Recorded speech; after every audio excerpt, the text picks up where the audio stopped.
Rapat yang dipimpin langsung oleh Ketua DPRD Kabupaten Pati Ali Badrudin juga turut didampingi Wakil Ketua 2 DPRD Pati Hardi, Wakil Ketua 3 DPRD Kabupaten Pati Muhammadun, dan anggota DPRD Kabupaten Pati yang hadir. Rapat paripurna digelar dengan agenda mengikuti pidato kenegaraan Presiden Republik Indonesia pada sidang tahunan MPR RI dan sidang bersama DPD RI dan DPR RI tahun 2023.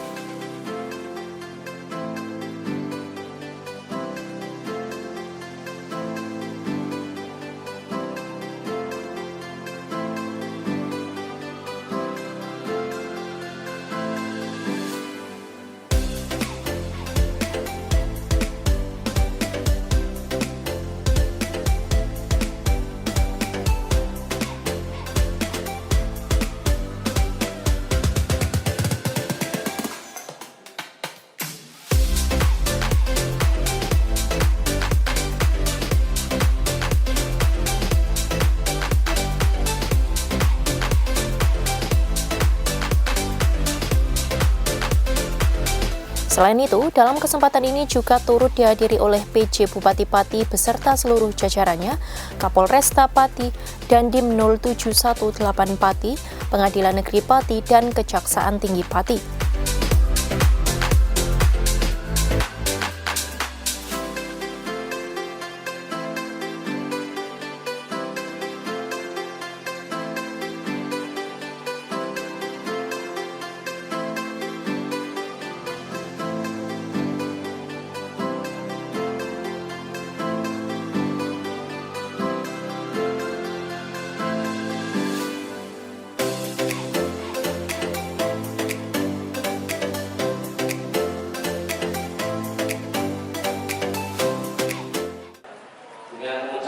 Bismillahirrahmanirrahim.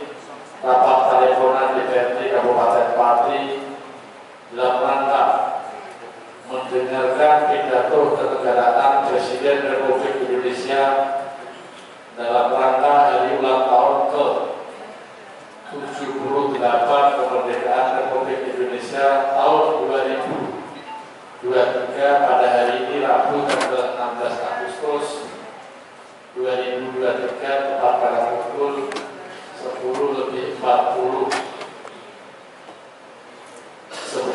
waktu Indonesia bagian barat. Saya nyatakan dibuka dan terbuka untuk umum. Bapak Paripurna DPRD hadirin yang kami hormati, Rapat Paripurna DPRD Kabupaten Pati pada hari ini terselenggara berdasarkan satu surat menulis Kepala Negara Republik Indonesia nomor B-9/M/M/04/08/2023 tanggal 8 Agustus 2023.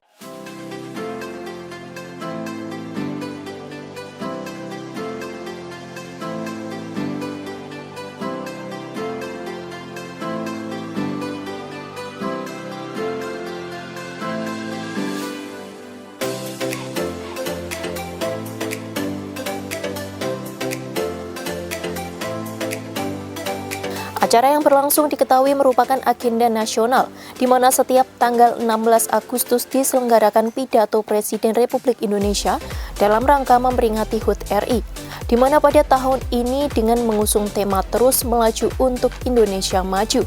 Tema ini merupakan ajakan pada seluruh elemen bangsa untuk melaju bersama melanjutkan pembangunan dengan menggelorakan semangat berkolaborasi dan bersinergi, yang diharapkan dapat menjadi dorongan bagi bangsa Indonesia untuk terus bergerak maju.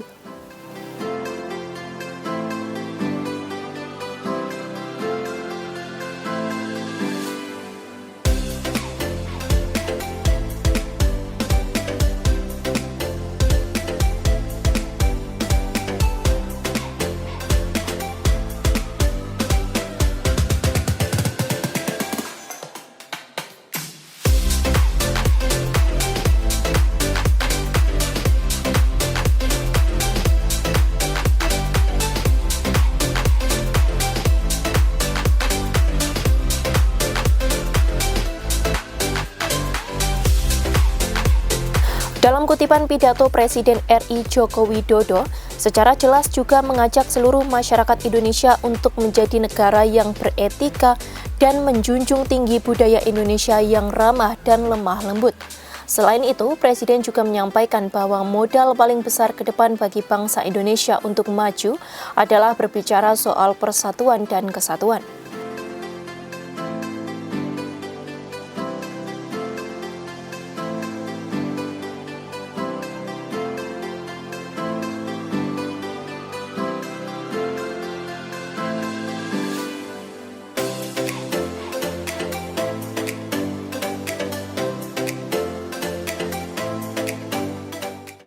Cacian dan makian yang ada justru membangunkan nurani kita semua, nurani bangsa untuk bersatu menjaga moralitas ruang publik, bersatu menjaga mentalitas masyarakat, sehingga kita bisa tetap melangkah maju, menjalankan transformasi bangsa menuju Indonesia maju, menuju Indonesia emas 2045.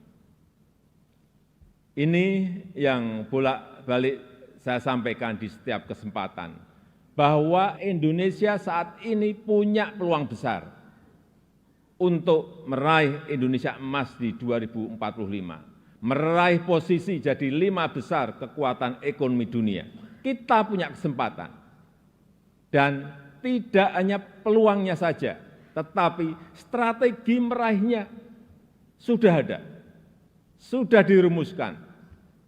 Tinggal apakah kita mau memfokuskan energi kita untuk bergerak maju atau justru membuang energi kita untuk hal-hal yang tidak produktif, yang memecah belah, bahkan yang membuat kita melangkah mundur.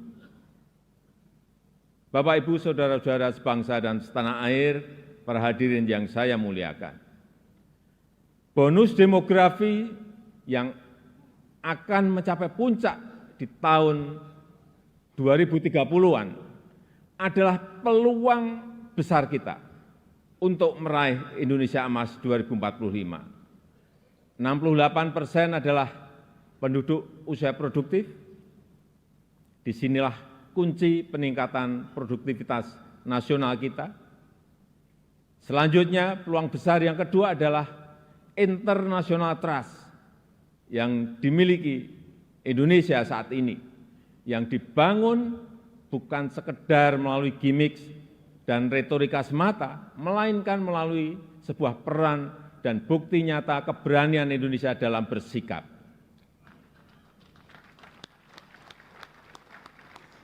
Momentum presidensi Indonesia di G20, keketuaan Indonesia di ASEAN, konsistensi Indonesia dalam menjunjung HAM, kemanusiaan dan kesetaraan, serta kesuksesan Indonesia menghadapi krisis dunia 3 tahun terakhir ini, telah mendongkrak dan menempatkan Indonesia kembali dalam peta percaturan dunia.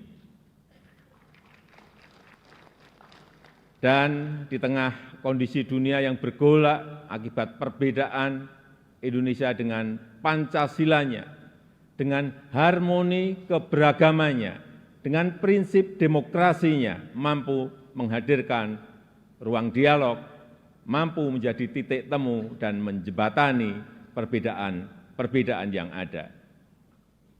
Lembaga think tank Australia, Lowy Institute, menyebut Indonesia sebagai middle power in Asia, dengan diplomatic influence yang terus meningkat tajam, dan Indonesia termasuk 1 dari 6 negara Asia yang mengalami kenaikan comprehensive power.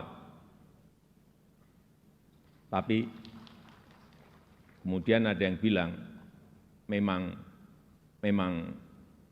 kenapa dengan international trust yang tinggi, rakyat kan makannya nasi. International trust nggak bisa dimakan. Ya, memang nggak bisa. Sama seperti jalan tol, nggak bisa dimakan. Ya memang. Nah, ini contoh menghabiskan energi untuk hal-hal yang tidak produktif. Tapi tidak apa-apa, saya malah senang, memang harus ada yang begini-begini, supaya lebih berwarna, supaya tidak monoton dunia ini. Bapak Ibu yang saya muliakan, dengan international trust yang tinggi, kredibilitas kita akan lebih diakui. Kedaulatan kita akan lebih dihormati. Suara Indonesia akan lebih didengar, sehingga memudahkan kita dalam setiap bernegosiasi. Peluang tersebut harus mampu kita manfaatkan. Rugi besar kita jika melewatkan kesempatan ini, karena tidak semua negara memilikinya dan belum tentu akan kembali memilikinya. Sehingga strategi pertama untuk memanfaatkan kesempatan ini adalah mempersiapkan sumber daya manusia Indonesia.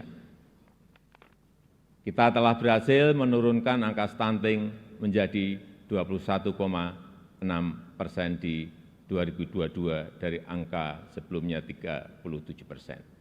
Menaikkan indeks pembangunan manusia menjadi 72,9 di 2022. Menaikkan indeks pemberdayaan gender menjadi 76,5 di tahun 2022.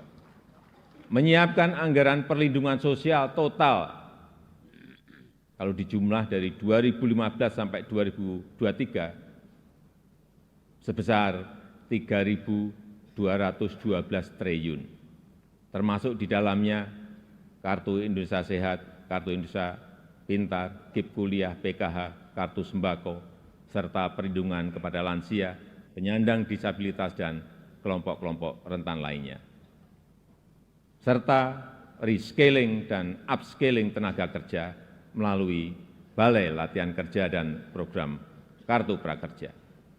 Di saat yang sama, SDM yang telah kita persiapkan harus mendapatkan lapangan kerja untuk menghasilkan produktivitas nasional, sehingga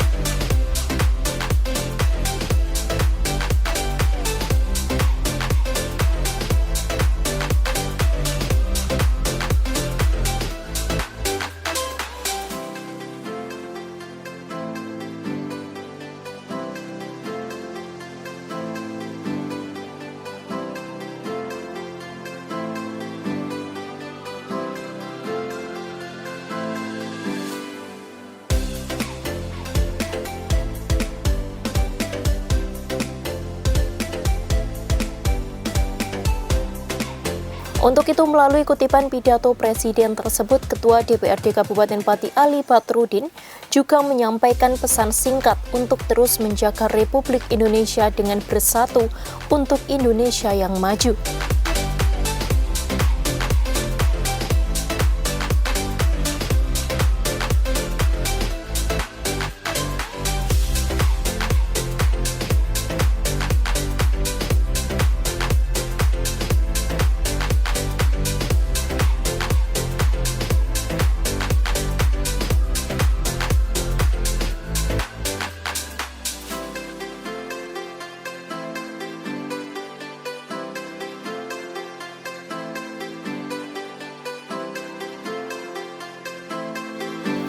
Tim Liputan Simpang 5 TV.